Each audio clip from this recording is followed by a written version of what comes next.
anybody wants to come on up, please do. Anybody on stage like to talk about anything, just unmute your mic and speak. This is just an aside, Steve, but while you were talking about your cruise the first time, I was refilling my coffee cup and tipped half a cup of coffee onto my phone. Ouch! Ouch! Yeah, it seems all right. I assume I sound all right, but I was like, oh my God, like panicking as you're talking about your cruise because my phone is just drenched in coffee. Yeah, that is never a good thing to get your phone super wet or drenched with coffee or anything like that. That is always a pain in the butt. Then why are you? I think I reacted quickly, and I used my husband that can of compressed air that computer guys have. Yes. I use that on the ports to try to make sure all the no liquid was left. It actually, like, my phone was, the ports were facing away from the way I spilled it, so I think that they didn't actually get wet because I immediately picked up the phone. But anyway, I think it's all right. When I buy a new phone, I refuse to leave the mobile phone store until I have that phone safely packed away in a $40, $50, or $60 phone protection thingamajiggy or whatever like that, you know? Yeah, fortunately, my brother invested in a nice case and a screen protector too, so I think I'm all good. A case and a screen protector, that's $100. Now, some people get a screen protector, some people get a case, some people get both. I get the screen protector. I get the case. I don't abuse my phone, but I do drop it occasionally, and so I just want to make sure that it is all good. I would hate to see that screen crack. You know what I mean? That is like, oh, I hate to see that. Anybody else on stage like to contribute about anything? Okay, well, let's see what else is happening. We'll do the show for another 2 hours and 6 minutes. Then, unfortunately, I have some work to do from home. And let's see, tomorrow again, we'll do the show. We'll be back again tomorrow, Sunday, from 7 a.m. to 10 a.m. PST. Yeah, that's right. And then a little bit more work. And let's see, I may or may not get my new coffee pot. I also need a new television. And I've got to call my IT guy and get ready with for him to do a couple of things to my laptop before I go on the cruise and work. Let's see. And so that Saturday, the day I come home, the 21st, Reverend Scott will be taking over and doing the entire show on that Saturday, the 21st. So, Reverend, thank you very much. Appreciate that. And if you're in the audience and you don't know what you want to talk about, once again, this is what we call the best 2 minutes on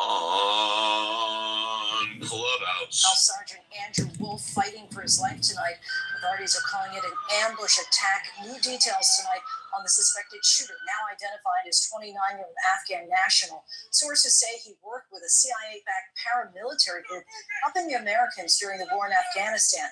Authorities now say he drove cross-country from Washington state to carry out the shooting, armed with a .357 revolver. Tonight, he faces several charges. You picked the wrong target, the wrong city, and the wrong country. What we're learning about the investigation, and tonight the Trump administration halting all immigration from Afghanistan in the wake of the shooting. Our team standing by with new reporting. Also developing, we're tracking 2 major storms just as millions get ready to head home from the busy Thanksgiving holiday. Heavy lake effect snow piling up across the Great Lakes. Travel chaos tonight from the Dakotas to Michigan to New York. Hundreds of crashes reported in Minnesota And now an even bigger cross-country storm is brewing. Our weather team times it all out. The horrific images just coming in. A state lawmaker killed in a violent crash in Colorado. What we've just learned. Also tonight, a powerful magnitude 6 earthquake striking Alaska with reports of violent shaking. Overseas tonight, the first American Pope touching down in Turkey on the first foreign trip of his papacy. Pope Leo's message of peace in the Middle East. It is hours away from Black Friday. Some retailers are offering deep discounts as shoppers say they're cutting back on spending. And America strong on this Thanksgiving. After a raging fire, the senior citizens expressing their gratitude to the first responders who saved their lives. And it is a Thanksgiving weekend, officially Small Business Saturday. So please, we encourage you to support small businesses in your area. And it's always a good thing. And if you're in the audience and want to come up, we're going to take our mandatory break right now. Coming up during the break is a good time. Think about what you want to talk about.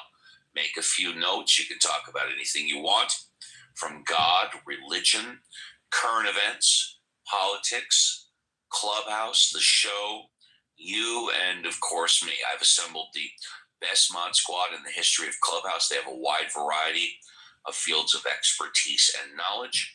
You can come on up and ask me or them a question, or you can go on a narrative. Just have a take and don't suck. What does that mean?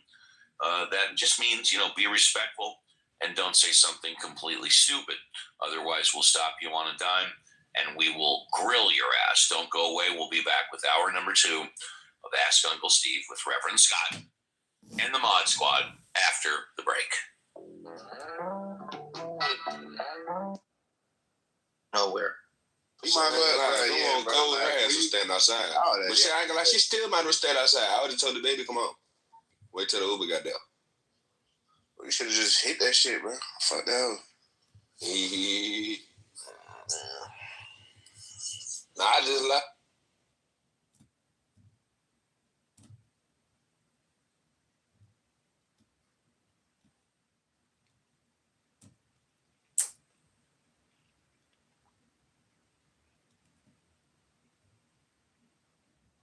The highest excellence is like that water.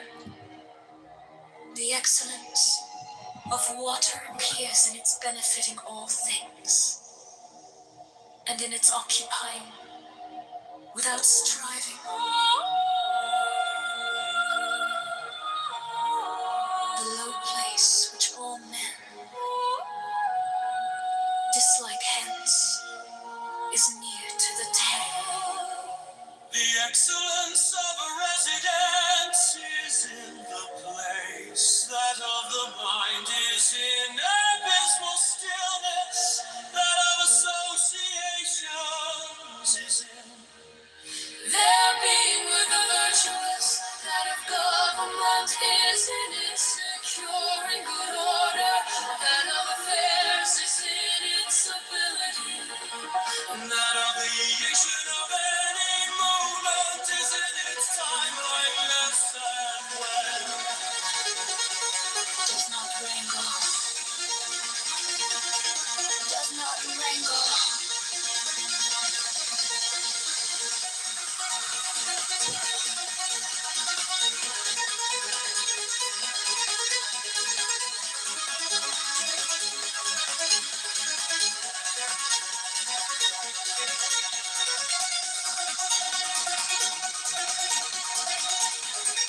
They're calling my low IQ Uncle Steve and his card squad.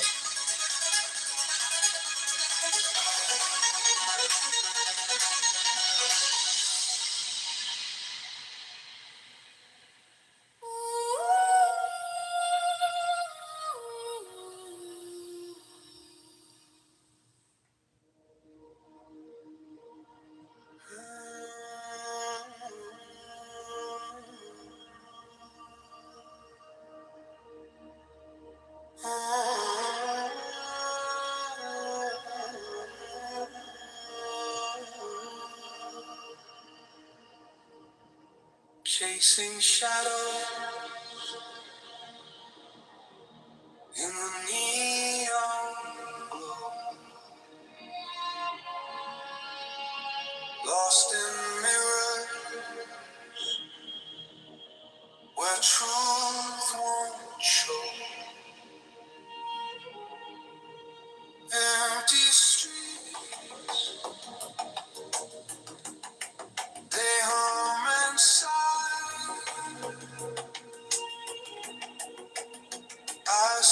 surface, but I don't ask why.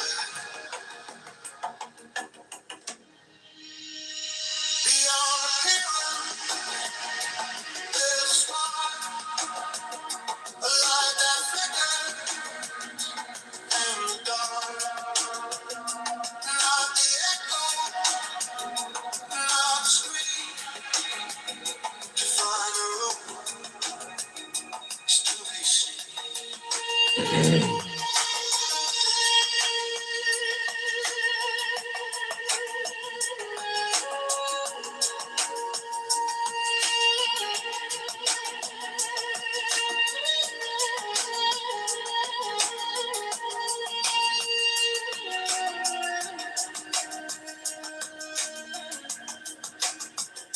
The hollow world,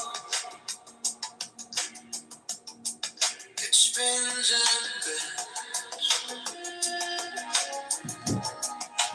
false beginning, twisted ends. We touch the glass, we see it crack. The more we reach, the more it lasts. Inside the silence, That's good one. the meaning waves Dinner Rose. through every shade. Old. The truth Well done. translates You beyond appearance. There's a spark, a light that flickers in the dark. Not the echo, not the scream. To find the room is to be seen. Ignorance that paints the sky, colors bright but born to Lyrics. lie. Welcome to hour number 2 of Ask Uncle Steve with Reverend Scott and the Mod Squad. If you're here for the first time, this is the way the show works. We are not like your average clubhouse room. We encourage everybody to come up and talk about whatever they want, just like, you'll have to forgive me, my glasses are off. Is it AI music? John, is that you, or is it somebody else? AI music. Hello. Hello, Uncle Steve. This is your good friend, AI Music. I thought it was. Good morning, welcome, and yes, you can read something for 1 minute, but of course you can paraphrase for up to 5. Get a fresh 5. Go ahead, AI Music. Okay, Uncle Steve. This is called The Legend of Uncle Steve. I love it. You wrote a poem about me. On his couch, imperial Alpin in majestic grandeur lay, dying with the sun that faded o'er the plain of granite gray. Snowy white his beard descended, flecked with foeman's crimson gore, and he rose and grasped his broad sword, and he prayed to mighty Thor. God of thunder, God of battle, God of pillage and of war, hear the King of Scotland dying on the Lenny's thunderous shore. Thrice 300 have I smitten with my single arm this day. Now of life my soul is weary, I am old, I pass away. Grant me this immortal monarch, such a tomb as ne'er before, such a tomb as never after monarch thought or monarch saw. Then he called his sons around him, and he spake again and cried, 7 times a clansman's bowshot lay me from the Lenny's side. Where the plain to westward sinketh, lay me in my tartan plaid, all uncovered to the tempest, in my hand my trusty blade. Hardly had he spake the order when his spirit passed away, and his sons their heads uncovered as they bore him o'er the brae. 7 times did fail McAlpine bend his mighty bow of yow. 7 times with lightning swiftness west the winged arrow flew. 7 times a clansman's bow shot from the Lenny's western shore. Laid they him whereon to Acre spread the plain of Ian Vore. Hard by Teith's tumultuous waters camped his sons throughout the night, till the rosy blush of morning showed a vast majestic sight, where of late the plain extended rose a mighty mass of stone, pierced the clouds and sprang unmeasured in magnificence alone. There the clansmen stood and wondered as the rock supremely dire split and trembled, cracked and thundered, lit with living flecks of fire. Spake Uncle Steve the chief, "My trusty clown houseman, this is not the day of doom. This is honor to the almighty clansman. This is Alpine's tomb." Thank you very much. Appreciate that. Did you want to paraphrase or contribute anything else, or are you good for now? I got a question for you. Geopolitically, the war on drugs has been a very costly and what many people would consider a huge failure. And now Trump is ramping up a military invasion of Venezuela to take out the drug lords who are bringing in all these harmful chemicals into our country. I'm just wondering, does anyone here think there's a better solution to the war on drugs instead of invading Venezuela? Well, that's a very good question. As my dad always told me, trust your experts. Let's go to Alfonso since he lives in South America. Alfonso, are you there, my brother from another mother?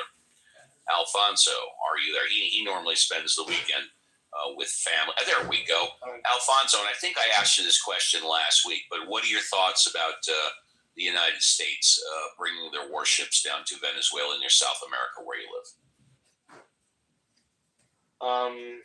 Sorry, say that again? What do you think about the United States bringing its aircraft carrier warships down to South America to fight the drug trade? I hope it works out, but I think he doesn't really care, does he? I don't know. What do you think? I don't think so. He cares, first of all, about himself. I don't think he has many friends. He keeps betraying them. So it's weird. I wish they would do a proper war on drugs or legalize them and regulate them. But I think we see higher interests. There's the mafia is not only about the narcs, but all the people surrounding drugs. And, I think that DEA might also be kind of crooked. So it's a hard call to make, but like I said, I wish we could actually regulate or do away with drugs that they're really destroying our youth. And, well, and there's much more beyond cocaine, right? There's this whole opiates epidemic. So it's a larger question than we wish. It's a larger question that we can address in a few sentences, but I kind of embrace the presence of the U.S. in Latin America. Because historically it's been, I think, beneficial in many ways. But I don't know. It's a hard call. In one of these rare instances, I would kind of have to agree with John that throughout American history, the war on drugs has been a failure most of the time. But let's try Brian. Brian is new on stage. Brian, did you want to contribute about the war on drugs, or did you want to wait? Hi. Hi, good morning. Good morning. I did want to chime in on the drug thing because please do. How does that make sense that we're blowing people out of the water without a trial, and really on a hunch, not really any evidence. We're killing up to 80 people so far. We're about to invade Venezuela, but then Trump turns around and pardons the former president of Honduras, who was convicted in a United States court and sentenced to 45 years for drug trafficking. He had what they call it, the super cocaine highway into the United States, and literally tons of coke into the United States. And Trump is going to pardon this guy. I mean, how does that make sense? That is a very good point. Apparently, since September, the United States reportedly has destroyed over 20 vessels in the Caribbean and Pacific, alleged, as John correctly said, alleged to be linked, or maybe it was Alfonso that said that, alleged to be linked to drug trafficking networks as part of a broader crackdown. Trump and the U.S. has accused Venezuelan leadership of direct involvement, in particular the so-called Cartel de los Soles, said to include some senior Venezuelan officials, has been labeled a terrorist organization. Trump framed his actions as necessary to stop the flow of narcotics that kill Americans. A tough stance on what Trump calls a narco dictatorship. That's an interesting name. Hi, Norm. We'll get to you in a bit. United States has ramped up its military presence in the Caribbean, as I said, including warships, an aircraft carrier group, operations aimed against trafficking networks near Venezuelan waters. The shift from maritime interdiction, there's a new word for me, to planned land-based operations marks a significant escalation in the United States policy towards Venezuela, towards drug trafficking. Critics, including Venezuela's government, argue that the trafficking accusations serve as a pretext for potential regime change rather than strictly anti-narcotics efforts. Now, there's an interest talking about the United States potentially attempting to overthrow the government of Venezuela or encourage or help out a coup, and that the drug trafficking is just a smokescreen. Legal experts, human rights organizations have raised red flags over the strikes on vessels in international waters, among them concerns about extrajudicial killings, lack of due process, and whether such use of force is lawful under international law. Skeptics also question the validity of claims linking some targeted groups, such as Tren de Arguella, directly to large-scale international drug smuggling, noting limited evidence of their involvement in cross-border narcotics. If the U.S. land-based operations commence, this could dramatically escalate conflict between the United States and Venezuela, destabilizing regional security. The campaign transforms narcotics into a foreign policy and possibly military confrontation, blurring the lines between law enforcement, military action, and international diplomacy. Humanitarian and legal risks are elevated as strikes targeted civilian boats or unverified suspects. It could spark international condemnation and blowback. For Venezuelan citizens, United States-Venezuelan relations and regional geopolitics remain highly uncertain, especially given conflicting narratives and limited transparency. John, what do you think? And then we'll go to El Normal. Well, I was just going to interject. Yes. I mean, we can't ignore the fact that Venezuela has the largest oil reserves on the planet. It's hard to imagine that all of this would be happening absent that fact. And I'm not claiming that that's the reason for it, but I think it's probably fair to say that none of this would be happening if Venezuela didn't sit on top of so much of our oil. I noticed how you said our oil. I did. John Kitover. Any thoughts? Kitover? Yeah. I don't think because it's not just going to be airstrikes. Apparently, it's going to be a land invasion. And That's what we were just talking about. yeah, and my question, or not my question, my concern is if that's the point of contention. I mean, the Mexican border with all the different cartels there in Colombia and everywhere, the whole area, everything is just littered with narco organizations because we have 380 million people and Canada as well. But it's an international drug smuggling operation that goes all the way to Europe, Australia, everywhere. So my concern is this is the same game that we've been playing for 40, 50 years. I don't know, was it Nixon that announced the war on drugs or was it Reagan? So in America now we have dispensaries in every major city where everybody, the news article yesterday about Thanksgiving was is everybody is smoking up in addition to eating their turkey and cranberries. So I'm okay with cannabis consumption and alcohol consumption, which can both be major problems. Now, cocaine addiction, fentanyl addiction, all these other substance addictions, I think are more problematic than just cannabis and alcohol. But the big problem is as taxpayers, why is it our responsibility to invade Venezuela to kick narco terrorist asses and supposedly under the presumption of just drugs, but we all know it's about the trillions of dollars worth of oil and the fact that Maduro is maybe a piece of S.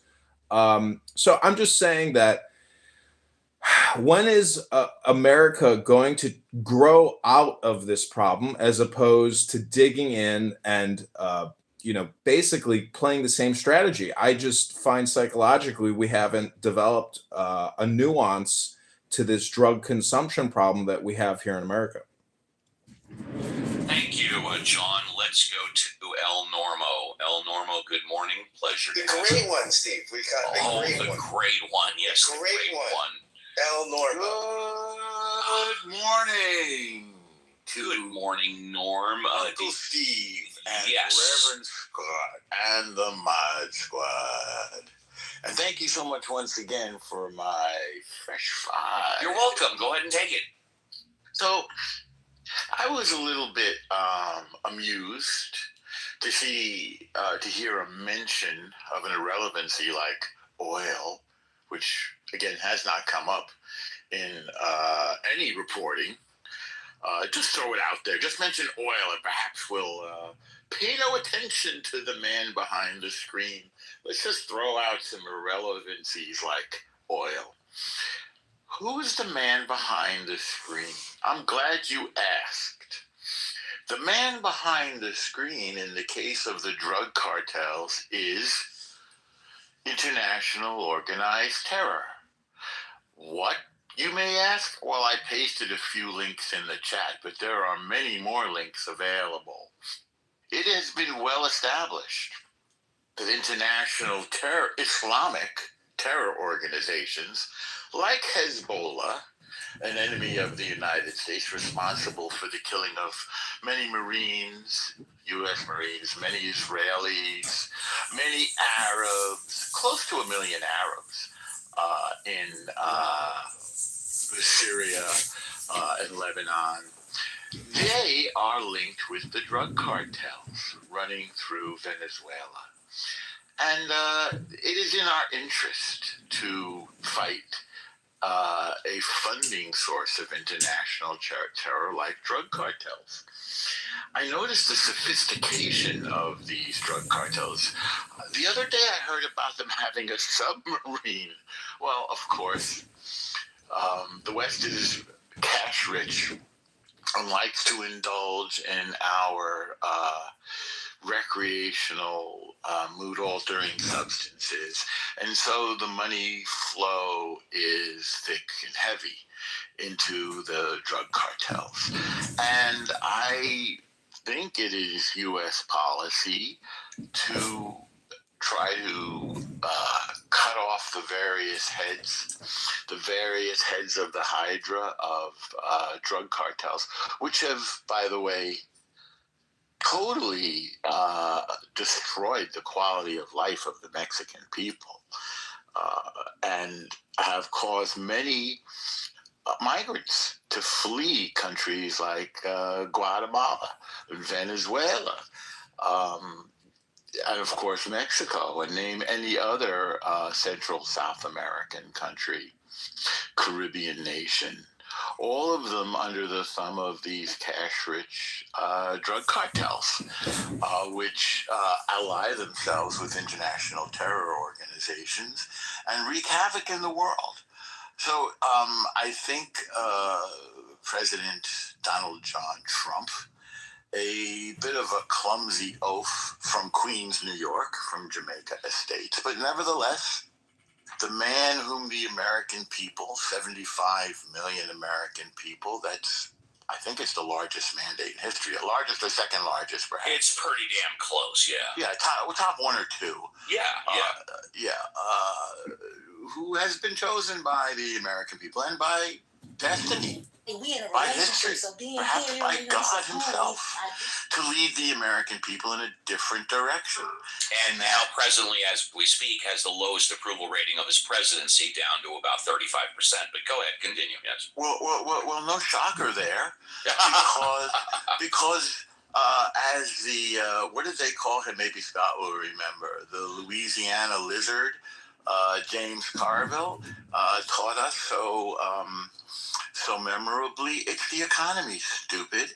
I'm not calling anybody here stupid. He was calling anybody who doubted him stupid. And the great politician, the great Jew-hating, communist, democratic, socialist politician of our time, Mamdani. I can't even think of his name. What was his name? Khalil Mamdani? I can't remember. Oh, is it Mahmoud? Zohran. Yeah, Zohran with a Z. I just call him the mayor-elect Mamdani. Like Liza with a Z. Zohran with a Z. Trump's good buddy. Trump's little buddy. And you got 1 minute, Norm. 1 minute. I'm good. As he taught us, we don't have time in New York to say it's the economy, stupid. We just say affordability. That's why Trump had him to the Oval Office, because he was so impressed by his political skills in reducing everything to one word: affordability. Probably Trump will be using that word soon. So be distracted. Ignore Zohran Mamdani's advocacy of terror groups, his buddy with one of the unindicted co-conspirators of the World Trade Center bombing. Just focus on affordability, and all will be okay. The buses will run free. The rents will miraculously drop because landlords don't have bills to pay. And there will be peace and happiness in the kingdom, and the rivers will run with gold. Thank you, Steve. Thank you very much. And of course, here I sit in beautiful Southern California in Los Angeles and acknowledge New York City as the capital of the world, right? Yeah, sure. So we've got Mod Squad Popcorn coming up in a couple of minutes. Would any of the mods on stage like to comment on what's been discussed in the past 10 or 15 minutes? The mods only, just unmute and say your first name. Mods, you don't need to say your first name. Okay, very Uncle good. Steve. Yes, there we go. Yes, Reverend. I was saying, and you know me, I've been a lifelong Democrat. Like most of your life, you were a Republican. Yep. And I think that the Democratic Party's future is in not choosing populisms. I think, we have, for instance, Mamdani, who, because of the anti-Semitism and some other things, everybody on the stage knows my issues with Mamdani. But I do think on economic populism, he's onto some stuff. And also we have Fetterman, who is sort of a cultural populist in the Democratic Party. And the Democrats we should not choose between these people. I think after the last election, people say, well, this is what the election was: more moderate, more progressivism, more, moderate. Now it's more of all of it, right? If the Democratic Party wants to remain competitive, we need more of everything. And we've got to win all across the country. We've got to win Senate seats in states that are very tough to win. And we need every club. There's 14 clubs in a golf bag for a reason, right? You don't want to hit the 7-iron every time. And I think that this tension in the Democratic Party right now between the Fetterman types and the Mamdani and AOC types is really healthy for the party. And I don't think we should try to squelch it. I don't think we should silence it. I don't think we should smooth it over.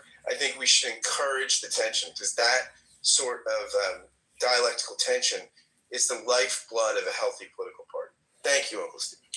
Thank you. Would any other mod squatter like to comment?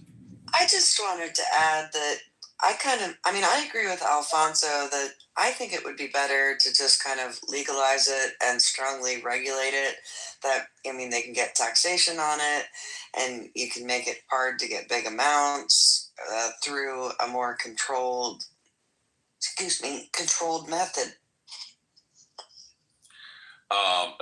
That's an interesting point of view, legalizing all drugs, although it's pretty hard for me to imagine that you're going to legalize morphine, heroin, and fentanyl, where someone can just go to your Rite Aid and purchase some fentanyl.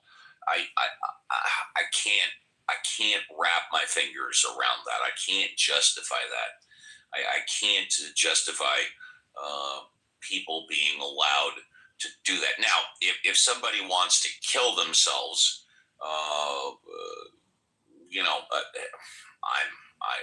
I don't think suicide should be illegal. But then again, that brings in a whole other slew of issues, such as assisted suicide, and drawing the line between first-degree murder and assisted suicide. It opens up a whole Pandora's box, which we can talk more at Mod Squad Popcorn.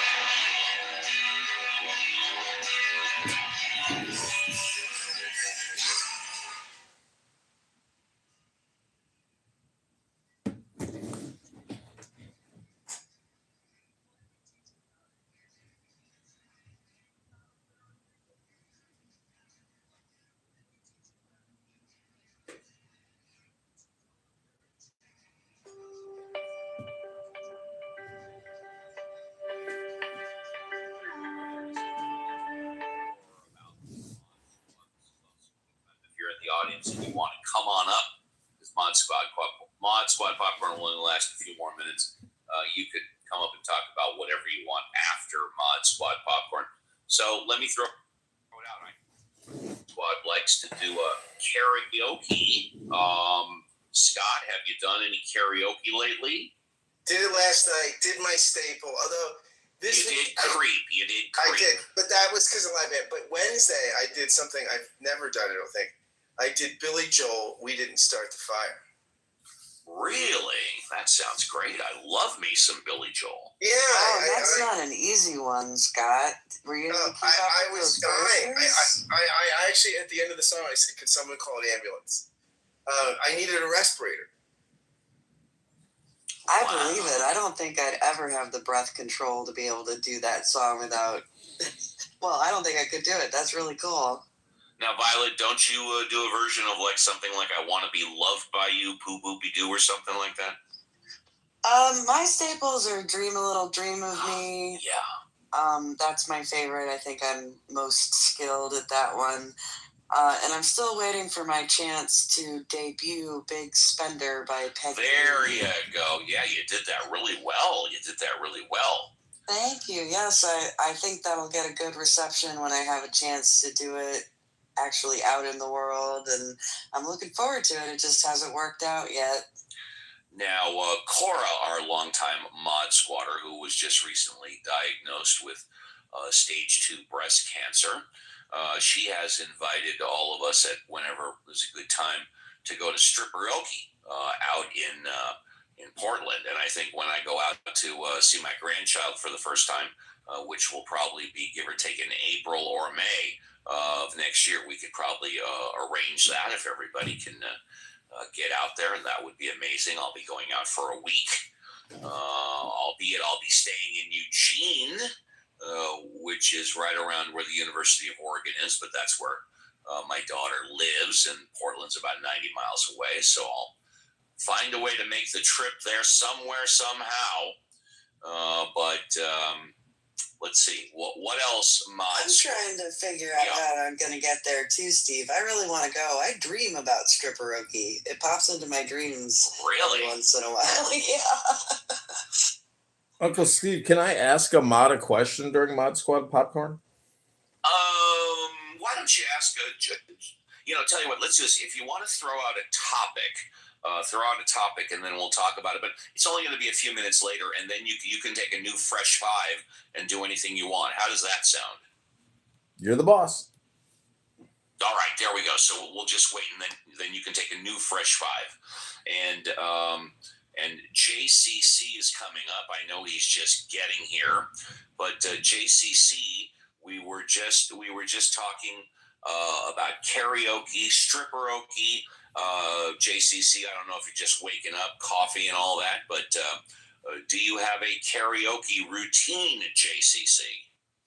Oh, dude, I've done karaoke once, and I am by no means. It's not your thing. It's not my thing, but I wouldn't mind doing it for fun. I'm not. I mean, I sing for crap, but it's all about doing it for fun. You know what? If you sing for crap, but you move and shake your body in different ways, you get standing ovation. Trust me, I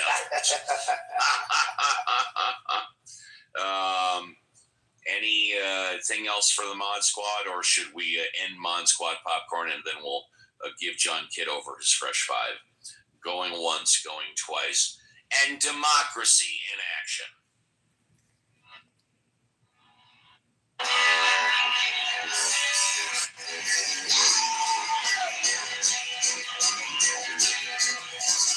Let me teach you how to eat. Let me teach you how to eat. How to learn the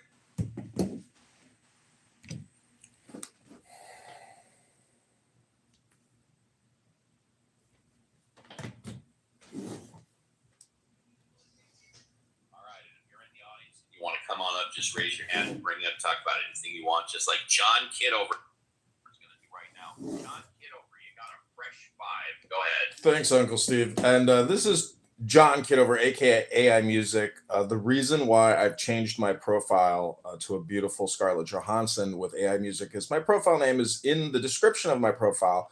You will see a link to my Suno account, and you can listen to music that I've created using esoteric, psychological, philosophical poetry. And I view it as education. It's an amazing amalgamation of incredible technology and music plus poetry, which I hope people will use for education and enjoyment purposes. My political opinion or comment was what Scott said, that is within the Democratic Party, these liberal, socialist populists who Scott adores so much, and so many of you in this room adore these liberal, socialist populists who you think are so great for the society and for our communities. What my problem with that sentiment or belief is if you think that the pairing of opposites creates energy, and that's a good thing, which a lot of people think it's a good thing, well, then they're fantastic for that, because obviously they are the opposite of what we would consider our American ethos or pathos or culture. And in 1950, the average debt per U.S. citizen was only $1,700 per American citizen. $1,700. That's about 250 billion divided by the population at that time. Right now, Congressman, why? Congressman, where did it start? Scott, we are living Where in did it go out of control? Where did it go out of control? I'm telling 9/11 is really when spending went out of control. No, that's actually not true. Well, Scott, when Dwight Eisenhower was president, a socialist, liberal, populist, right, very right, left-wing guy. You know what the top marginal tax rate was? Go ahead, Scott. Tell us. 89.5%. That was under Dwight Eisenhower? Yes, 89. Kennedy dropped it to 63, and people thought it was right-wing and insane. But it was, Kennedy. And the politics and economics are a different kind of thing back then. People thought it was right-wing that Kennedy did that. So the deficit wasn't out of control. Ronald Reagan dropped it to 38. Okay. Bush took those tax cuts to 34, and we didn't adjust spending. So it basically, Republican supply side economics got us to this place. Got it. That's what has blown up the deficit. Reagan set a new norm. So tax the rich is your point, right, Scott? Tax the rich is your point. I'm saying that I'm saying under Eisenhower we built the middle class, okay, and the interstate highway system. We were doing great, and we had really high marginal tax rates. Scott, if you look at the deficit under Reagan and since 1980 it shot up, and the new norm was these low marginal tax rates and uncontrolled spending. Got it, Scott. I don't think you know math, though. 137 trillion in debt divided by 350 million Americans is 400,000 in debt per American citizen. I don't think you know trends. I'm saying, John, that and look, I'll critique the left all day. Okay, I'll critique the left all day. You adore the left. You love the left. You love Mamdani. You love AOC. You love them. You don't critique them. You love them. What you're saying is the big problem, which we could probably agree on: the deficit and massive spending. Exactly, borrowing and spending is the problem. It started with a conservative hero. It's a conservative. Oh, it's a Republican issue. I understand, Scott. Okay, you live in La La Land. The Green New Deal's hundreds of trillions in deficit spending. So your party is whack. The Republican Party's whack too, but the far left are so far whacked that they shouldn't be given the realms of power ever again because they are so ignorant, so destructive, and malevolent. They have hatred in their heart, Scott. You don't critique the hatred in their heart, do you? All the time. John, you know me, John. You know me. I'm as fair-minded a guy, I think I critique my own party all the time. All the time. Much to the frustration of many people on the left. I've a lot of friends on the left, on this app, in public life, on my podcast, think I'm not enough of a shill for the left. I'm an honest guy. At least I try to be aspirational. What I'm saying is the deficit issues started under Reaganism, and Reagan spent it. I mean, so no. Again, it's a complex issue, and I don't know how we get back from here. And I think it's really tough. We'll take a lot of. Well, Scott, we are in the now, which is 2025.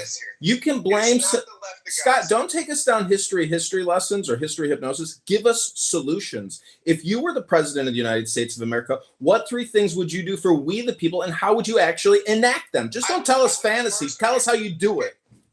I would means test entitlements, which would be very unpopular. But if you made a certain amount of money, you wouldn't get Social Security anymore. So I'd means test entitlement. I would cut defense spending. And we really have to rethink also the way we do retirement accounts. Like we have to think: is Social Security actually? But nothing to Medicare, Medicaid, which is $4 trillion a year. Got it, Scott. Okay. That's a hard thing. I probably would go in the direction of Medicare for all because ultimately we'd have more cost control power if we did that.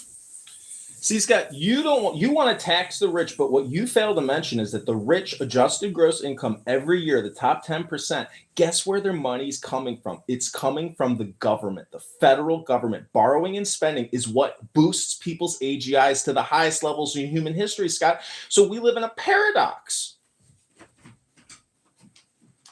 Well, John, you asked me for some solutions. There they are. And you're my friend. I still support your candidacy, but I think on these issues, my friend, you need to do a little 1980s political history. See, the problem with that is it's history. 1 second. It's history hypnosis is what Scott's doing. We live in 2025. We don't live underneath Reagan. He's dead, Scott. We live in 2025, and your history hypnosis is irrelevant and meaningless. It's useless, Scott. It's useless. The shadows of transformative presidents. So we used to live under the shadow of FDR. Before that, we lived under the shadow of Lincoln. Before that, probably Washington. We live in a banana republic now, Scott. It's 170 trillion. It's going to be there. You think Venezuela is a banana republic? We are the banana republic. What I'm telling you is we live in the shadow of Ronald Reagan, which is why Clinton was a Reaganite, right? I mean, even though he's a Democrat, it was the small government, low taxes. I'm just saying that did not. Reaganism, okay, created these deficit problems. Just look at the deficit since pre-Reagan and post-Reagan. Look at it. Scott, in the year Reagan 2000, was the transformative person that put us here. we had a dot-com boom up, and it was really because the Federal Reserve increased the money supply in 00. And ever since then, we have been inflating the currency year after year by over $2 trillion a year that we don't collect in taxes. We are the banana republic that we're going to invade. We are the biggest group of hypocrites, and there's no integrity, no ethics. This is a grift. This is a skim. This is a scam. It's a fraud. And if the Democrats get in control, they're going to blow it up even bigger, Scott. You know it. I know it. They're the biggest frauds in society. Well, thank you all very much. And speaking of the economy, let's go to the international economic news. Global markets are mixed today after new forecasts from the International Monetary Fund signaled slower worldwide growth in the coming year. The IMF cited ongoing geopolitical conflicts, supply chain disruptions, and inflationary measures as key factors. Despite this, several emerging economies in Asia and Africa continue to show steady expansion, driven by strong manufacturing and tech development. Oil prices are also in focus as global demand shifts. Analysts say increased production in several countries may help stabilize prices over the next few months. In Europe, Nothing leaders liberal are about meeting in leftists, John. Brussels to discuss a continent-wide security initiative aimed at improving cooperation on cyber defense and protecting critical infrastructure.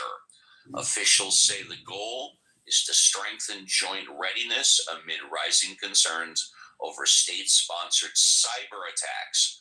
A final agreement is expected before the year is out.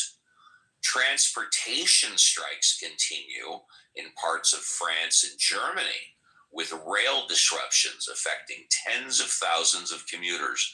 Negotiations between unions and government officials are ongoing.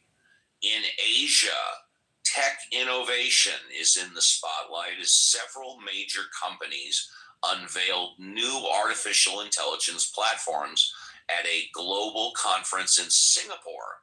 Industry leaders say AI adoption is accelerating across fields, including medicine, logistics, and education.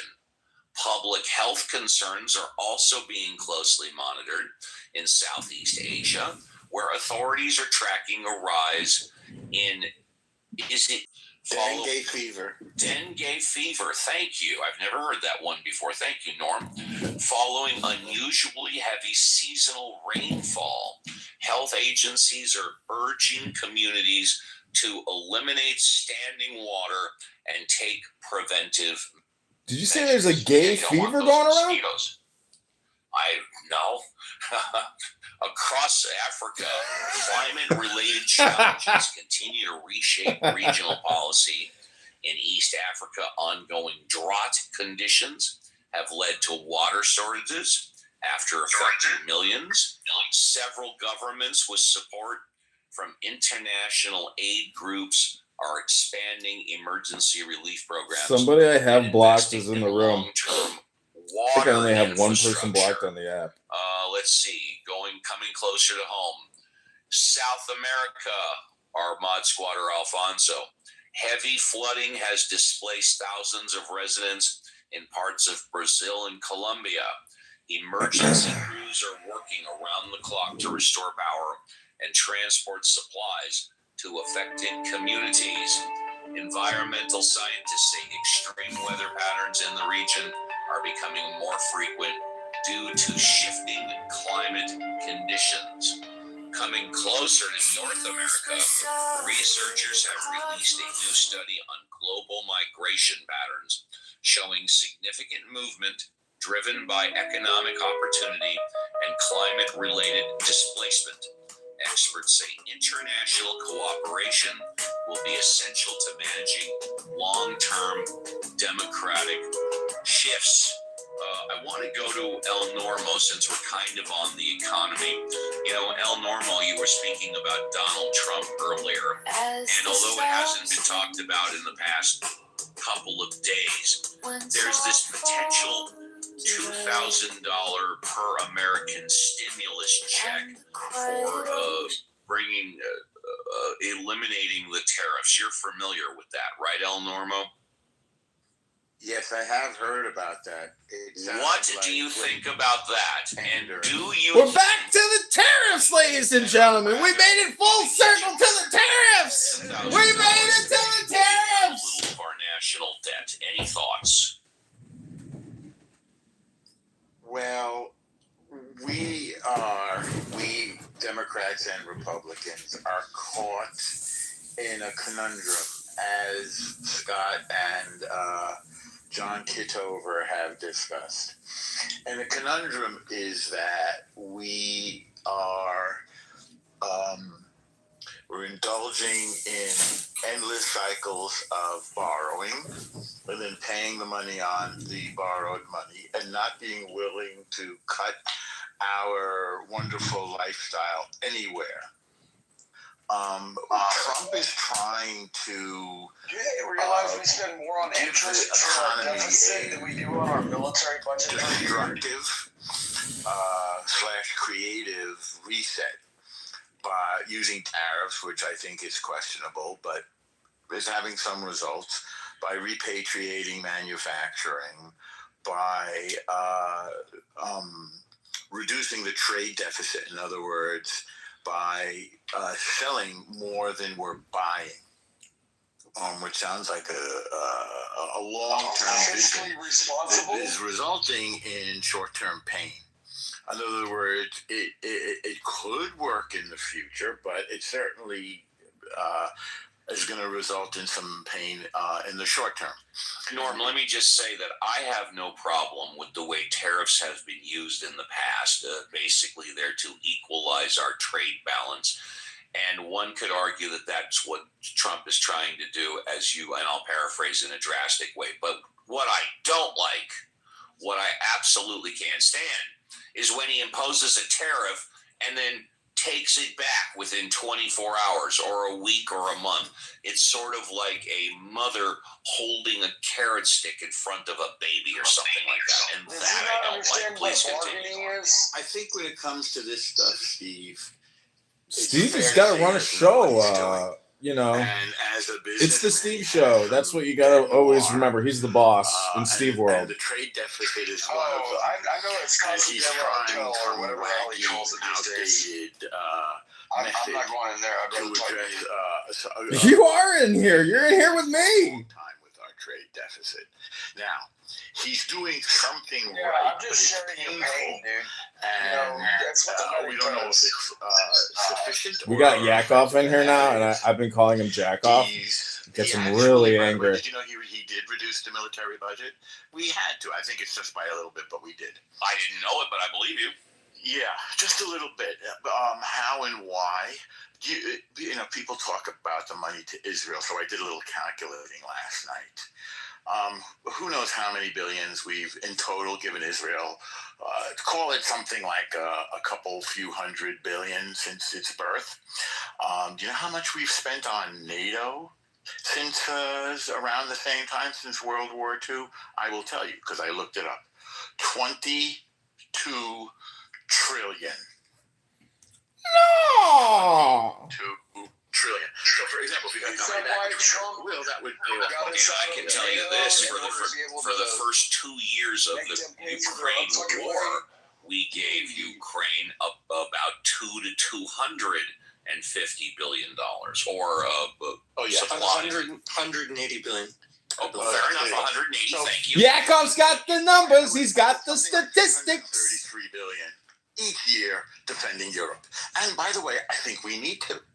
But I think we need Europe, now that it has some thriving economies, which are rich in social programs, free healthcare, we only need free education, everybody else. have a baby, take a year off. Wonderful. Good point. France and England and There's probably people in Poland that want to flip the Russia side. Denmark, you know.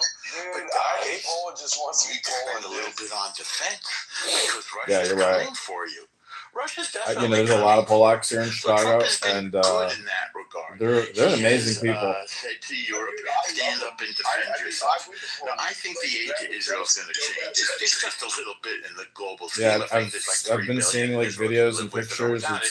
It's Israel looking has a very better economy nice. than Looks the like a good European option for nations, Johnny for this instance. summer. It has a per capita GDP of 52,000 a year. I know. for England, I know. That's the France, greatest Italy. thing about it. So what he's saying is, Israel, you go handle the Middle East, and Europe, you go handle Russia.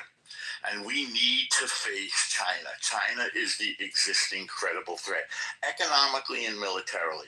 Not that we want to fight China, but we want to deter China, because China's going to want Taiwan, and China's going to want Japan, and China's going to take some vengeance on Japan for what it did during World War II. They haven't forgotten that legacy of genocide from Japan and the rape of Nanking. So we have to decide if we're going to defend our allies. By the way, we've given another, I forget the number, hundreds of billions to Japan and Korea. We have 25,000 troops stationed in Korea. Not sure how many we have in Japan. So we have been defending U.S. interests in Europe and Asia at a tremendous cost. And now we have to see if we This is how El Normo does it. He slow walks you into his point. It's coming. His point is coming. Ashes with atomic weapons. And then we rebuilt them and made them. At one time in the 80s, they were the second most powerful economy. What do you mean? Norm goes all night. 1 minute, Norm. 1 minute, please. Yeah. That's El Normo? This is a project that I don't think the Democrats are on board with. My party. And I don't even think the Republicans are on board with it. Trump is not a unique position. I said to El Normo once, like, when you were younger, when you were a young man, he was like, hey, fuck you, man. I'm still a young man. Change our geopolitical alignment. And eventually, I believe there'll be a dividend from that militarily. But it's a long process. I'm trying to shave my beard off, by the way. I'm growing mine out for the winter. I think it's like Bush sending checks in the mail or Biden sending checks in the mail. I think it's just to help him with the midterm elections. Let's say hello to Yakov, a good friend. Yakov! Good morning, Yakov. Thank you for coming back. What would you like to talk about? Or did you want to wait? Yeah, I want to wait. Just a couple points on Norm's thing. Yes, of course. There's about 20. The 7th Fleet is forward deployed in Japan, which is there's only 2 fleets that are forward deployed, meaning deployed outside the U.S. The 7th Fleet is talking about the 7th Fleet in Japan. Is forward deployed. The U.S. 7th Fleet is based out of Japan. There's 27,000 sailors and aircraft carrying a bunch of other ships. We have a big stake in Japan. Israel has publicly stated very, very loudly over the last year and a half that they're going to move to a co-investment model and away from in a nominal non-war year, they get about $3.8 billion. About 99% of that is military. A trivial amount is for research. $4 billion a year. They're getting 20-30 billion a year, Jacob. Economic support anymore. So they know that the gig will eventually be up. So they're moving to decouple that smartly. Decoupling? I think in nipples? 3 years they may Jack off! in their own aircraft and creating another export market. Like they developed the world's best tank. They'll develop. They got the best tank in the world? Bullshit! I saw that tank. Somebody turned it into a battery for cell phone chargers. So, good morning, everybody. Thanks. Jacob! Let's try and get one more speaker in before the break. Let's say hello to Ramar. Ramar, good morning. Is this your first time on the show? No, good afternoon. I love how Steve pretends to be like a nice gentleman when he introduces and welcomes people. That is much better. Welcome to the show. What would you like to talk about? The prick is coming. I just wanted to, Naftali, El Nomo.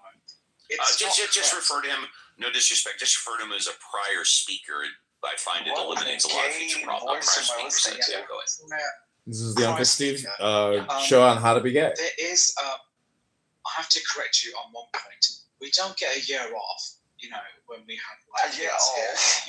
You want to jack off? Some kind of imagination. However, I do agree that Western Europe needs to ramp itself up. And needs You talking to your dog or this F word? Can't rely on the United States of America, which is what Western Europe has. I don't understand people like that. 40, 50 years. I'm gonna go to England and pretend I'm a gay twat and just speak like this to everybody. If you act like a nunce, you'll get a lot of love over there. You think I could go? You think I could go to England and meet like royalty and like get hooked up with like some baroness or something? Dude, I guarantee you can learn this shit out of England. I could just LARP it, right, and just pretend I'm English. Just LARP it, dude. Yeah, I'm gonna do it. I'm gonna go to England and pretend I'm English. That pretty much takes us to the top of the hour. Good morning, everybody. 2 hours in the tank, 1 hour left. Welcome to another edition of Ask Uncle Steve with Reverend Scott and the Mod Squad. If you're here for the first time, this is how the show works. We encourage everybody, and that does mean you, to be bold, brave, courageous. If you're in the audience, I met these English guys. They told me they went to India and they were like kicking and pushing people, screaming at these people. Politics, religion, God, Clubhouse, the show, you, and of course me and the Mod Squad. I have without We're going back the best to the mother history country. of Clubhouse. They have a wide variety fields of expertise and knowledge. You can come up and go on a narrative just to have a take and don't suck. What does that mean? Be reasonable and also don't say something completely idiotic or stupid. Otherwise, I'll stop you on a dime and I will grill your ass. You can ask a question. You can make comments. You can critique. You'll grill it. And what do you do after you grill a piece of ass, Steve? When we come back after the break, I will be handing over the keys to the jalopy, the captain's seat, to the XO, Reverend Scott. Oh, shit. Scott's the vice president of this motherfucker. Sorry, Uncle Steve, can't play your shitty music. So much garbage. Yeah, he's gonna fucking clip you on like sound licensing or something. He's trying to, you know. Dude, I am so fucking drunk right now. Oh, so I put the American Federalist Papers into Suno for music. Huh? I was gonna ask you to do something for me. What?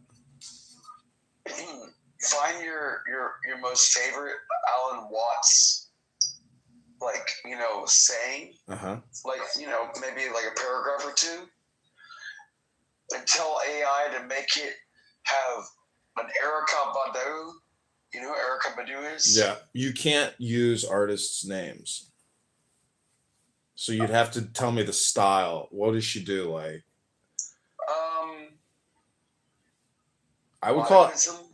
What would you call it? The name of her song was Baduism because her dad's a Muslim within, like, you know, who's that? Louis Farrakhan kind of guy.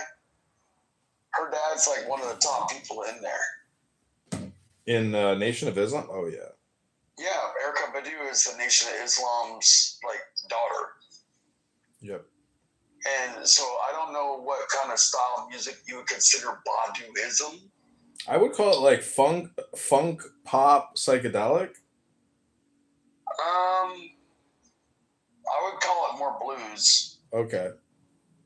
Like I would say blues, funk, popadelic. Does that work? Blues, funk, and popadelic? Mm-hmm. But get your favorite Alan Watts poem. God, I was literally thinking about that before I went to sleep last night. I'm like, what can I tell him to make another song about? I asked Grok to give me a summary of Alan Watts's 10 discoveries on psychology, and it was incredible. And then I asked Grok to give me... Dude, I don't know why, talking to you, Alan Watts has been showing up on my feeds. Like, I literally watched a black and white interview interview where he was talking about the psychology of something. Mm-hmm.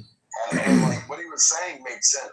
I didn't really pay attention because I was drunk like I am now. But I was listening to it and I was agreeing with it. So I know that I liked what he was saying. Mm-hmm. Yeah. Like, but it was a black and white TV interview. Like before Hippy Dippy Weatherman was a thing. I think George Carlin was a Alan Watts fan. Probably.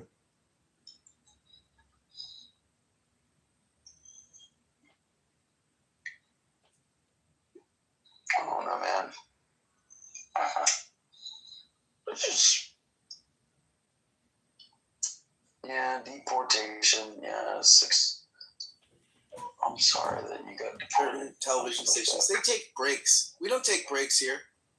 That is right. How many souls have come onto the show so far? It looks like we had 402 so far. 402 souls. Well, Reverend, I'm stepping out of the captain's chair. Here are the keys to the jalopy. Run it straight and true, baby. Thank you. Question before you leave, Steve. Yes, sir. The dialogue that you just played about God inside, was that from a movie, a preacher? What was that from? That is the actor. Thank you for asking. That is the actor Gene Hackman playing the character of Reverend Scott in the original Poseidon Adventure, 1973. Oh, I love that movie. Here's Reverend Scott, everybody. Yeah, I want to put. Well, first off, we're in the presence of greatness, so I do have a question I want to ask somebody on the stage. But first, and by the way, I show John Lee on stage. We have to go. It's up to you. Run it straight and true. Yeah. No, Uncle C, we have to go to John Lee. John Lee, one of the great Christian apologists on this app, a guy that tangles with atheists, tangles with liberals, tangles with progressives. I think he's become not just a Christian apologist, but a mild Russia apologist. But, John, it's great to see you on the stage. Would you like a fresh 5 to just talk about, whatever's on your mind and to enlighten us? I've been listening for about the last at least an hour. Here comes a Calvinist on this Saturday, and I really like your show, your structure, Steve. You do have the greatest mods on Clubhouse. I agree. I like the way you give 5 minutes to everybody talking. And I just want to talk a little bit about politics this morning. And, Scott, you mentioned, well, let me begin with a lot that you mentioned. You mentioned that you are often criticized for criticizing your own party. Now, recently I was called a communist by a MAGA friend of mine because I said, listen, forget the Democrats. What are we going to do about the shutdown? What are we Republicans going to do? And I said, it might be good faith for Mike Johnson after 6 weeks to bring Congress together. That shows good faith because Congress is about compromise. I mean, I'm old enough to remember Tip O'Neill and Reagan. I'm old enough to remember Newt Gingrich working with Bill Clinton, even as he's being impeached. I'm 20. I mean, this is what Congress is supposed to be. Unfortunately, when Obama was elected, he told Eric Cantor, elections have consequences, and so we've had a whole series of just partisanship in Congress, and I'm sick and tired of it. I think a lot of Americans are sick and tired of that. So I do think that we should think about what our party needs to do, respectively, to move forward and working with each other across the aisle to make this country better. And I also wanted to mention, Scott, a little bit about what you said about income tax. If you remember, right, forget FDR, think about the 1800s. 1861 was the first income tax. Why? Because we didn't have one. We didn't have one. Exactly. And this country is just fine. I think a lot of problems occurred when I love how you use your history. We started socializing a lot of programs. Well, in the 1800s, John, we also didn't have the military force. We're an empire in the 1800s. We were not. I mean, we built we became the dominant world power, and that We had less than cost a little 200 money. soldiers Sure. Well, if you remember, we incurred a crazy amount of debt during World War II. We didn't want to go into the war because we didn't have the power. I did want to talk about what Steve said as well. Didn't He talked about what should we do with our national debt. The last I looked, we're pretty close to $38 trillion. I think that national debt to GDP is about 130%. We see what happened in Japan when they have 200%. I mean, forget lost decade. This lost multiple decades. We see the results from that. So our country's in trouble. And I think, Steve, forget the $2,000 to every, I think that's a gimmick. Pay down the debt, right? Do the things that we need to do to get our house in order fiscally. And I think that, Elon Musk said, listen, our interest is more than the military. That should be our big red flag. And somebody mentioned something about NATO stepping up. I think Trump did a good thing by getting them to pay like 5% of their GDP. I think Canada also should increase their contributions. And I think the United States have been saying the boringest fucking conversation I've heard. Sounds like fucking the Philippines, Japan, and right I now wouldn't say Joe Biden. He sounds like a dude from Canada. Against China. So I think that we're spending way too much money and interest abroad that the United States can no longer afford to be that sort of world power Bro, I can't take much more of this. Other countries. This is excruciating. So I think Sorry, I got some Alan Watts music coming. We have a credit card bill that's just way too high. Oh, dude. We barely afford the minimum payments, and we just need to pay it down. But that's all I have to say. Thank you for the time, Steve. And thank you. And very quickly, before I go back to Reverend Scott, John, wouldn't it be a little more than a coincidence if that $2,000 stimulus was paid at the beginning of October, 30 days before the midterm elections? Wow. Back to you, Ernest. Great to see you, John, and I hope to see more of you. You've always been a force on this app. Big sucking. It's always great to see you in the room. Thanks for coming. I want to ask El Normo a question. The great one. El Normo, if you were in Illinois, in a certain district, would you vote, El Normo, for John Kitover for Congress? If it was in your purview, El Normo, to vote for John Kitover, would you do it? I would, but I don't think I can from Georgia. I think I would. I'd have to be clear on his positions. I know who he was running against. Personally, I like him very much. So I think most decisions actually are made on the basis of relationships. So if I acted solely on my relationship with him, then it would be a yes. So provisionally, I would say yes. But I definitely want to hear his positions on issues and what he can do for me and my interests. I have a feeling I know, but I want to hear him put them out there as a platform.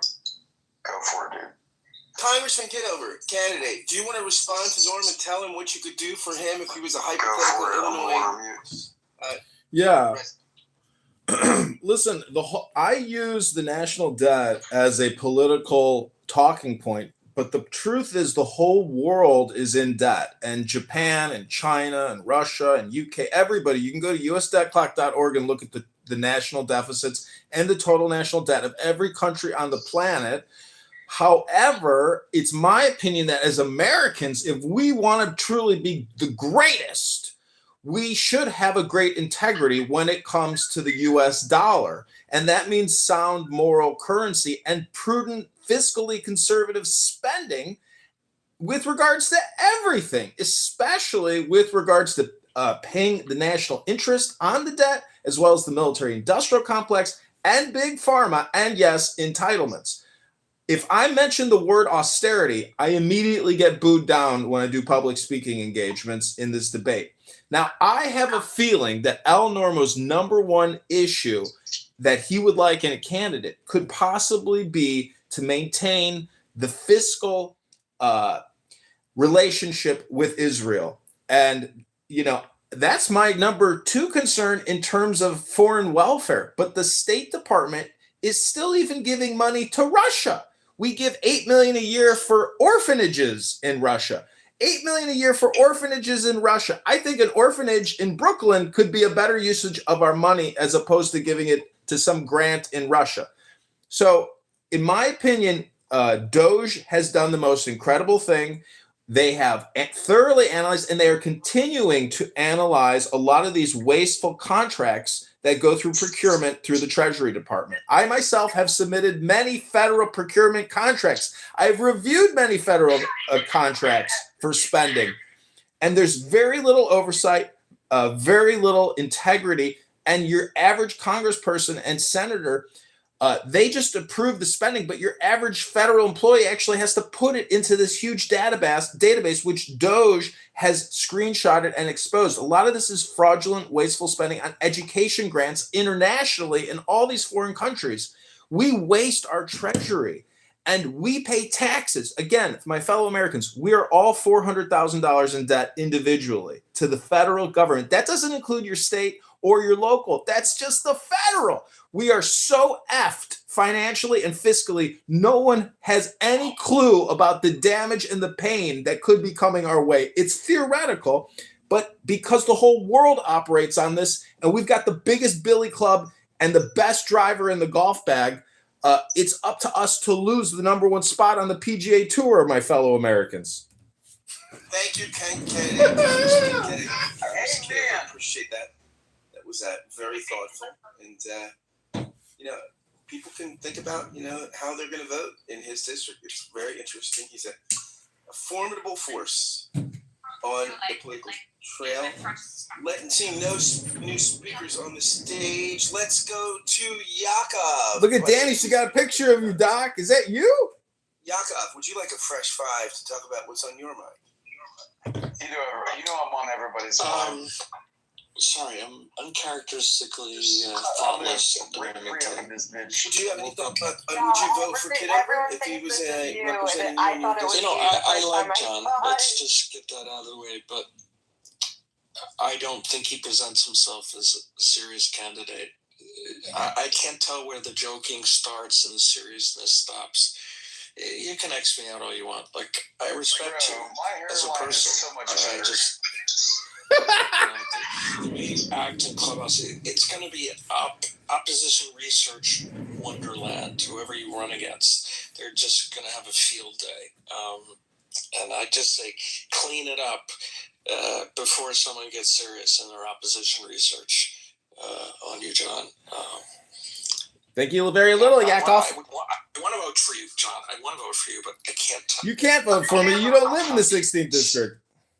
Because just conceptually, Scott had this as a conceptual question because he knew Norm doesn't live there either. He said, "Would you vote?" Would being the operative word. Would could be you live in there. Would could also be you don't live there. But if you did live there, would you vote for Scott? I mean, Yakov, I'm a comedian. I'm an actor, a filmmaker, a producer, a politician, a musician, a magician. I'm everything, Yakov. I think we need focus in candidates who focus on policy. Like, those are all wonderful qualities, John, and that's what makes you a force on Clubhouse. That's why it makes me want to engage with you. Like, you bring perspective on a lot of different things. I don't get the sense that you're serious when it comes to this endeavor. I think this is like kind of like a game for you, and maybe I'm wrong. Prove me otherwise. But I want people there. We got lots of serious people, lots of serious problems, and I want serious people trying to tackle serious problems. Not people who are making jokes, and good jokes, by the way. You make me laugh all the time.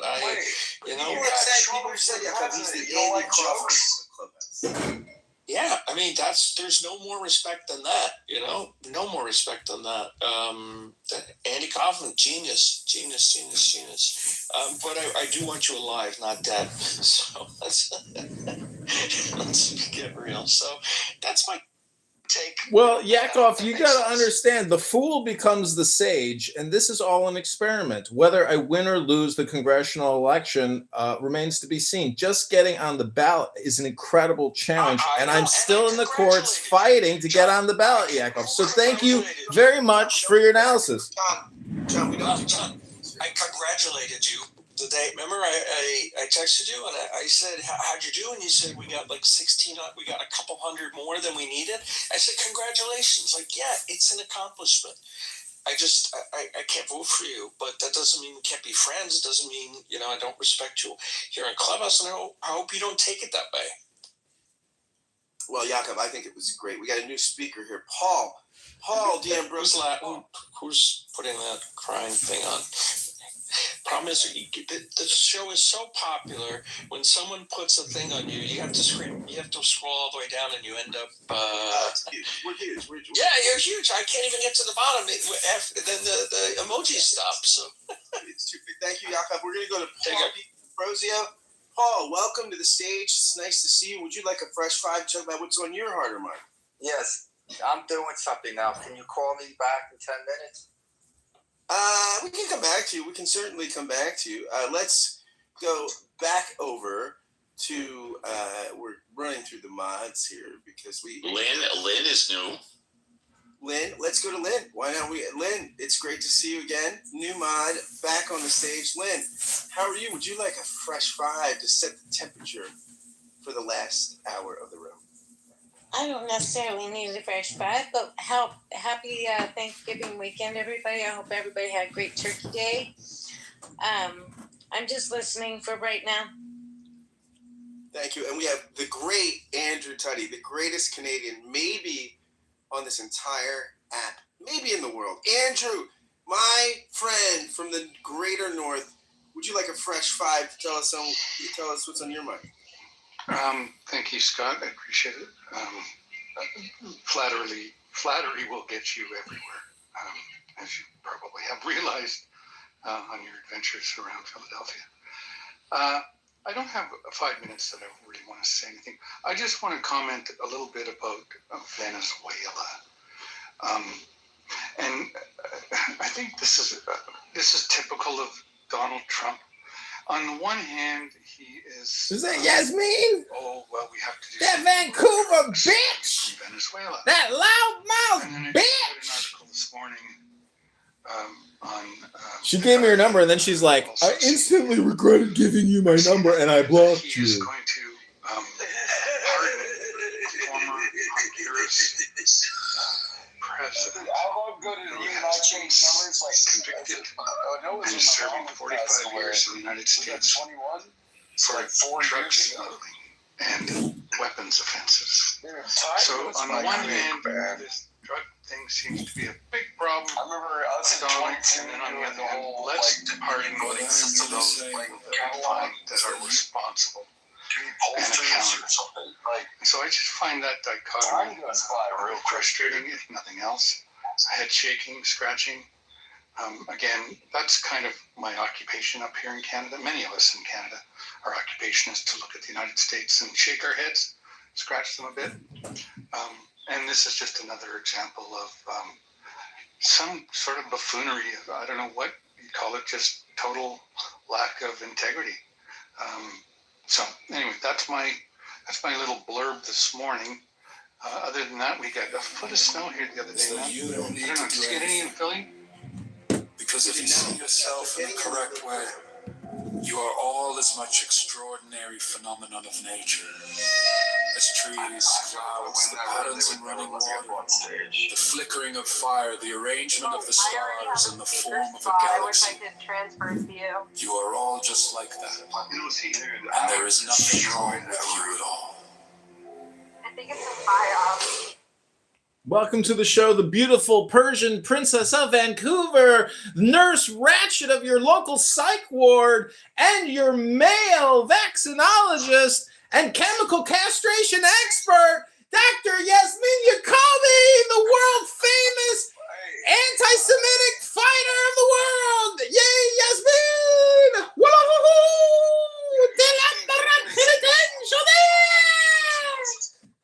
Which room are you listening Yasmin, you have a big X account. Why don't you do an interview with candidate John, and we can discuss Middle East politics, U.S. domestic foreign policy. I want to be a part of that conversation. You got a big X account. Why don't you use it to promote my campaign? I don't want to. I don't like it. You're going to delete that. Oh, you're so useless. I know. Well, that's okay, because this is Clown House, and it's a place full of useless people. Are you going to give me a frontal lobotomy, Yasmin? No. She'll chemically castrate you, though, gladly. Oh, yo. No. Just shoot me in the head, please. Where a parent would allow their 5-year-old to say to another adult, fuck you or a piece of shit. Is there any validity to what he said? Hell, again. I would say not.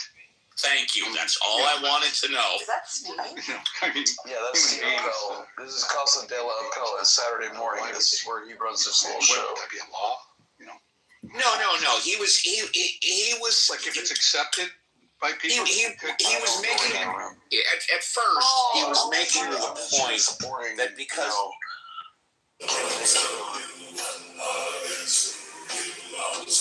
But I'll tell you what hermits realize. If you go off into a far, far forest and get very quiet, you'll come to understand. Where's that? Just making some coffee. It's only 9:20 here. Girl, I woke up this morning to figure out that it was Saturday because I've eaten so much food. That you're connected with everything. Other people teach us who we are.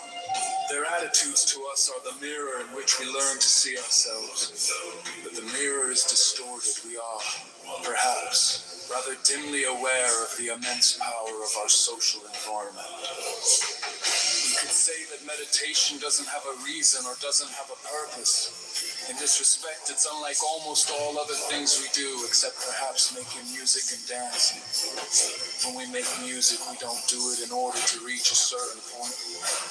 Such is the end of the composition. If that were the purpose of music, then obviously the fastest players would be the best.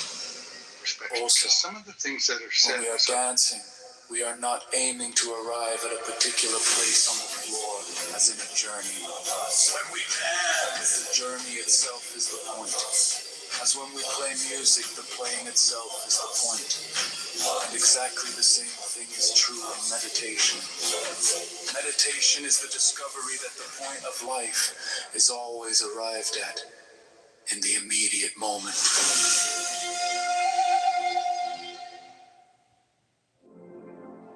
What I'm really saying is that you don't need to do anything. Because if you see yourself in the correct way, you are all as much extraordinary phenomenon of nature as trees, clouds, the patterns in running water, the flickering of fire, the arrangement of the stars in the form of a galaxy. You are all just like that, and there is nothing wrong with you.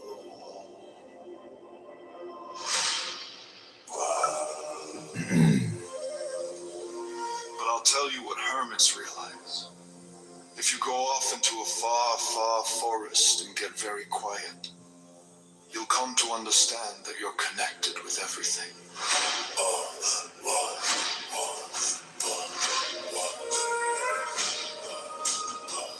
Other people teach us who we are. Their attitudes to us are the mirror in which we learn to see ourselves. But the mirror is distorted. We are perhaps rather dimly aware of the immense power of our social environment. We could say that meditation doesn't have a reason or doesn't have a purpose. In this respect, it's unlike almost all other things we do, except perhaps making music and dancing. When we make music, we don't do it in order to reach a certain point, such as the end of the composition. that were the purpose of music, then obviously the fastest players would be the best. Also, when we are dancing, we are not aiming to arrive at a particular place on the floor as in a journey. When we dance, the journey itself is the point. As when we play music, the playing itself is the point. And exactly the same thing is true in meditation. Meditation is the discovery that the point of life is always arrived at in the immediate moment. We do not come into this world. We come out of it. That will be attracted to. As You know, I just watched recently about Mr. Rogers. I never knew he was a reverend, Mr. Rogers, you know? Mr. We're Rogers. schoolmates. We graduated from the same seminary, Pittsburgh Wow. Theological Seminary. Yeah, I met him one day at the Pittsburgh Seminary bookstore. But the thing was that he never spoke about Jesus when I was a kid. He had such a great influence on my life. And he just reflected the light of Christ by living his Christianity. And I think that's just a little less argumentative. You're saying what our Uncle Steve says. He says, out of these Christians, he'd like to hear a little less argumentation and a little more love thy neighbor. That's me. That's me, Uncle Steve. I believe in that strongly, sir. Yeah, but what's the silver lining? In fact, if you look at my bio, if you click on my bio, that's what I'm about. But John, what's the silver lining? How much is too much? John, thank you. Uncle Steve, I'm going to give you the keys back to you, my friend. All right. What do you think of that half hour? John Lee, the great Christian apologist, quoting, basically, he didn't even know he was saying the same thing you said.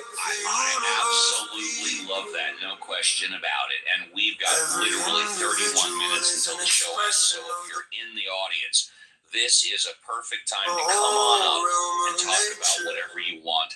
In my queue, I showed Daniel. Daniel, good morning. Welcome back to Uncle Steve with Reverend Scott. Ask Uncle Steve with Reverend Scott and the Mod Squad. What would you like to talk about, Daniel? Daniel, I'm sorry. I just wanted to greet everyone and great show, and thank you. God bless everybody, and I appreciate it. Thank you. Happy Thanksgiving weekend. Did you have dinner with family or friends, hopefully? No, I don't have family. I'm sorry about that. That's okay.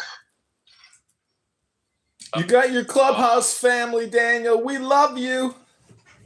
Thank you very much for that, John Kitover. Well, Daniel, it's a pleasure to have you here. Thank you very much. And Joanna, you're back on stage. Would you like to contribute, or are you good? Well, I'm eating some of my Dunkin' Donuts, but yeah, you definitely don't want to talk with a mouthful.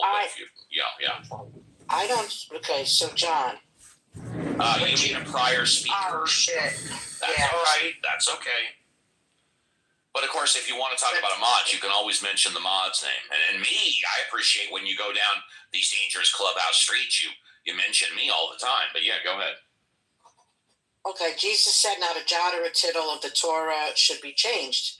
To me, he was a Jew. He never said to change religions. He never said worship me and change your entire religion of Judaism into Christianity. The term Christianity didn't even come to hundreds of years later, but I'm sure the prior speaker will have what to say about that.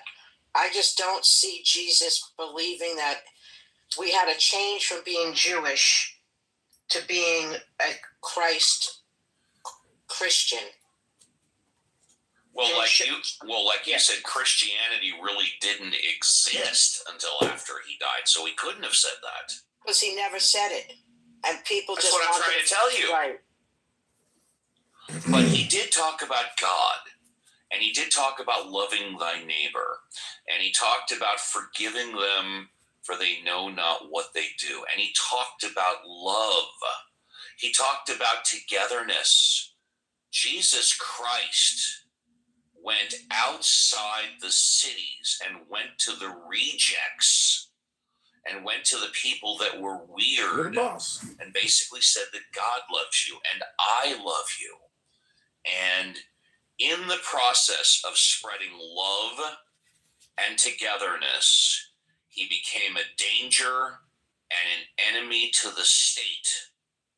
And that is why they executed him. And it said, yeah, they executed in my humble opinion. And if it's okay, I'd like to go back to John Lee. John, go ahead and mute up, Joanna. Thank you. John Lee, any comments on what I just said? Or? And so, yeah, I mean, Jesus talked about the spirit of the law, not the letter of the law.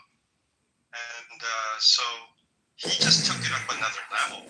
You know, he says if you hate your brother, you're a murderer, right? If you have lust in your heart, you're an adulterer. You're in violation of the Mosaic laws. And so that, to me, is like what Jesus is saying. He says, you honor me with your lips, and yet your heart is far from me. And I think what Jesus did, he came on the scene, and he brought it down to basics. Brought it down to basics of having a relationship with God. He said the greatest commandments are to love the Lord your God with all your heart, all your strength, all your soul, and all your mind, and love your neighbor as yourself. And these are the two greatest commandments. And he says that the whole entirety of the law is encompassed in these two verses. And I think he was such an amazing teacher that we have a lot to learn from, even on a secular level. Since no one new is on stage, John, I'd like to follow up with you. I was, even though I'm an atheist, I was born a Jew, raised a Jew, currently identified as a Jew. I will die a Jew. Generally speaking, in the Jewish religion, there is no hell. Clearly, in Catholicism, there is a hell. And in Christianity, as long as you confess your sins, you're going to heaven. John, there seems to be some controversy, maybe not, about whether or not in Jesus's teachings he talked about hell. Can you comment on that, please, John? Well, he talked about hell a lot, Steve. Okay. Right? And he talked about how, that the world never dies, and that there's weeping and gnashing of teeth, and But here, maybe more specific. Did Jesus ever use the word, either in Aramaic or whatever, the word hell, or did he just talk about a bad, painful place? I think he did talk about it in terms of Gehenna. Not sure exactly, but certainly there's that idea in the Tanakh. And so I just think that there's the understanding of like Hades. There's the understanding of where the demons go. I forgot what place that was in the Greek. But yeah, there's a lot of ideas like that. And, there's Sheol, right? And we see the parables that he gives about, being, the person that's by Abraham's bosom. And there's a suffering, there's a chasm between them. And so I think that the concepts that Jesus is speaking of is just a sort of a revelation of what is that may not have been known before. And since no one continues to be new on stage, and if you're in the audience, please come up, because in 10 minutes it's going to be impossible. John, one last question for you, and then I will move on from this topic. John, any thoughts on the Black Hebrew Israelites, or now they might be more commonly known as the Israelites? I've had many conversations with them. Some have been very civil, and some have been very tumultuous. Any comments on the Black Hebrew Israelites? Before I had about 400 Hebrew Israelites. If you say that getting the money is the most important thing, you'll spend your life completely wasting your time. I think they're very steady. Doing things you don't like doing. I just happen to disagree with their interpretation. Right? They're very knowledgeable about the 12 original tribes, far more than me. I know that. Oh yeah. Even when it comes to the Samaritans, right? I didn't know that the Samaritans actually their they go back to I believe it was the tribe of Ephraim or something like that, and they're the ones that are teaching me this kind of stuff. So I thought it was really, I learned a lot from them. But ultimately, they call me a Moabite, and they probably call other people like you, Steve, an Edomite. An Edomite, yes, sir, because I am an Ashkenazi Jew. That is correct. Right, and so I tell them, listen, I don't know about you, Steve, but they tell me I have no hope. I am not welcome in the assembly of the Lord. So I go to them. I remember going to a room and had probably maybe a couple of hundred people up there. I went up on stage and I said, listen, I'm a Moabite according to you. I have no hope to be in the assembly. And the Bible is not for me, but you see, Christianity gives me hope, right? And so if you can understand why I accept Christianity, because unlike your religion, right, that Christianity, through faith in Christ, gives me eternal life. And they kind of resonated with that. And ever since then, I don't attack them. I don't do anything. It's like they want to converse with me even more. I believe in the past year they have modified their position. I think the reason is because they have come to the realization they can catch more flies with sugar rather than vinegar, to quote an old cliche. I have no problem with Hebrew Israelites believing whatever they want to believe, but when they start to extrapolate into me and my Jewish brethren stole their identity, and that me and my Jewish brethren, although they've kind of backed off the following, they want to wipe us off the face of the planet, that's where I start to get angry, for lack of better words. But other than that, they can believe whatever they want. I don't agree with it, but they can believe whatever they want. Well, I think they try to be offensive with me, and I'm just simply not. You know, come on, Steve. I've been around so long where I just get attacked. And you just kind of grow a thick skin. And you still kind of I learned to love people anyway. And I think that can only come from God, not from myself. And that is one of the many things that you and I have in common, is that we have thick skin. It's why, since I started this show over 4 years ago, I've invited everybody and anybody to come up to talk about anything and everything they want to talk about, because doesn't matter if I like you, don't like you, I agree with you, I don't agree with you, just have a take and don't suck. But with that, let's go to Joanna. Joanna, would you, and by the way, people, again, 5 minutes to come up. It's going to be impossible after that. Joanna, would you like to take a couple of minutes and say goodbye, or any closing thoughts? Joanna? I'm happy you're going to be a grandfather. I knew it. My intuitions were right.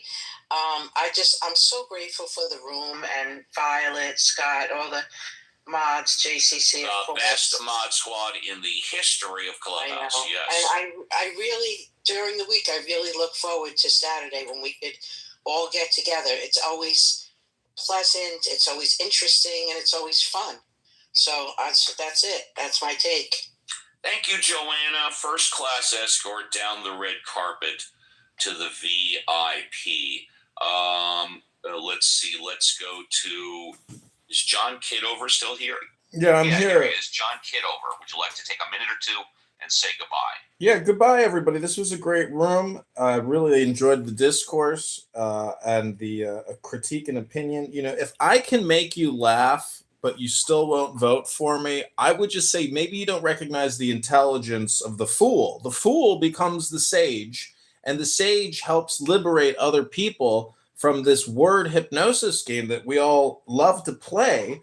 But I just want to read something from Lucius Seneca. It's called "On the Part Played by Philosophy and the Progress of Man." And for those of you that don't know, people are more than welcome to come up here and read. We just ask you to limit it to 1 minute of reading. Go ahead, John. Who can doubt, my dear Lucilius, that life is the gift of the immortal gods, but that living well is the gift of philosophy? Hence the idea that our debt to philosophy is greater than our debt to the gods, in proportion as a good life is more of a benefit than mere life, would be regarded as correct. Were not philosophy itself a boon which the gods have bestowed upon us? They have given the knowledge thereof to none, but the faculty of acquiring it they have given to all. For if they had made philosophy also a general good, and if we were gifted with understanding at our birth, wisdom would have lost her best attribute, that she is not one of the gifts of fortune. For as it is, the precious and noble characteristic of wisdom is that she does not advance to meet us, that each man is indebted to himself for her, and that we do not seek her at the hands of others. What would there be in philosophy worthy of your respect if she were a thing that came by bounty? Her sole function is to discover the truth about things divine and things human. From her side, religion never departs, nor duty, nor justice, nor any of the whole company of virtues which cling together in close united fellowship. Philosophy has taught us to worship that which is divine, to love that which is human. She has told us that with the gods lies dominion, and among men fellowship. This fellowship remained unspoiled for a long time until avarice tore the community asunder and became the cause of poverty, even in the case of those whom she herself had most enriched. For men cease to possess all things the moment they desire all things for their own. So, my point is, I like the book club. And if you understand what you're reading in the book club, you do treat your neighbor with love, compassion, selfless kindness, generosity, be kind, be loving, and humble, and forgiving, and patient. If you have this great integrity, then all I can say is Mazel Tov and L'chaim. First class escort to the VIP. There goes John Kitover. Oh, and we have a new person on stage. It looks like we have Pro, good morning. And I guess we don't. Let's see. Let's say goodbye to Daniel Nero. Daniel, would you like to say goodbye? Any closing thoughts? Yeah, I just wanted to say, I think you could make a good case that Jesus was a good Jew, and that he didn't want there to be breaking of the Mosaic law. So I think Christians might want to reevaluate that and get rid of the anti-Semitism that's been bubbling up. Just being scared. If the mind is in pain, the mind is pain. The thinker has no other form than his thought. There is no escape. One is a great deal less anxious. If one feels perfectly free to be anxious, then the same may be said of guilt. And people get all fouled up because they want the world to have meaning as if it were words. As if you had a meaning, as if you were a mere word, as if you were something that could be looked up in a dictionary. You are meaning. How is it possible that a being with such sensitive jewels as the eyes, such enchanted musical instruments as the ears, and such fabulous arabesque of nerves as the brain can experience itself anything less than a god? A priest once quoted to me the Roman saying that a religion is dead when the priests laugh at each other across the altar. I always laugh at the altar. Be it Christian, Hindu, or Buddhist, because real religion is the transformation of anxiety into laughter. The world is filled with love play, from animal lust to sublime compassion.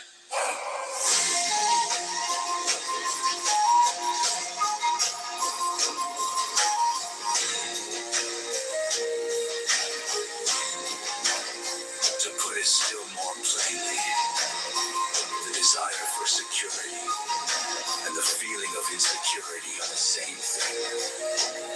To hold your breath is to lose your breath. A society based on the quest for security is nothing but a breath retention contest in which everyone is as taut as a drum and as purple as a beat.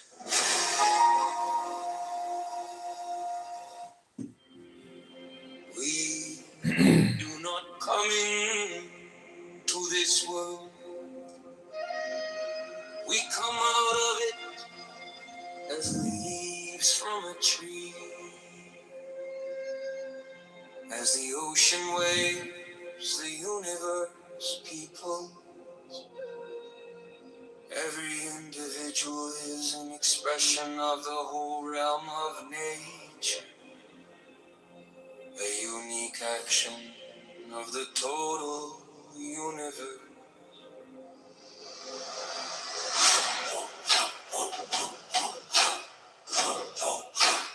If you say that getting the money is the most important thing, you'll spend your life completely wasting your time.